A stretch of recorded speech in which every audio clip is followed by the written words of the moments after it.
Top 5 automobiliai, kurie priverčia atrodyti turtingai. 5 vieta. Autovežis. Visų lietuvių mėgstamas. Ne bet koks, o 2019 metų. Paseratis. Šitas Volkswagenas skirtas tikrai ne bulvėms vežti. Rofkinės lėlytės tiesiog lydysis, kai privažiuosi prie barako su tokiu bolidausku. 4 vieta. Audinė. 4 žiedai.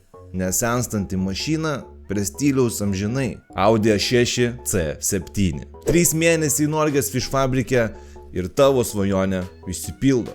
Hardworkas ir Dievo planas tau padės išpildyti visas svajonės. Mums vyrams daug nereikia.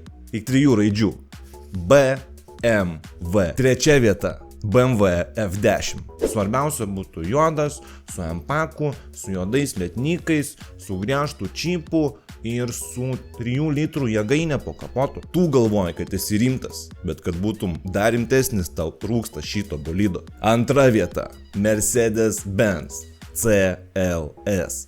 Juodas, piktas, su AMG paketu. Jeigu esi koks kebabinės direktorius arba šiaip laisvo oro direktorius, tai tau šitas aparatas tinka. Direktorius turi važinėti su Mersu, o ne su Volkswagenu. Prabanga, grožis ir daugelio svajonė. 1 vieta.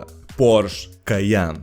Porsche'as yra finalinis bosas, kuris paprastam žmogui atrodo nepasiekiamas. Atnuėjus į Autopliusą, Porsche Cayenne'us tu gali rasti vos nuo 10 000. 3 mėnesiai hardworko ir galėsi važinėti pasisodinęs 10 šalia savęs. Tik teks ant kūro susimest, nes mašina nedraugystė varoma.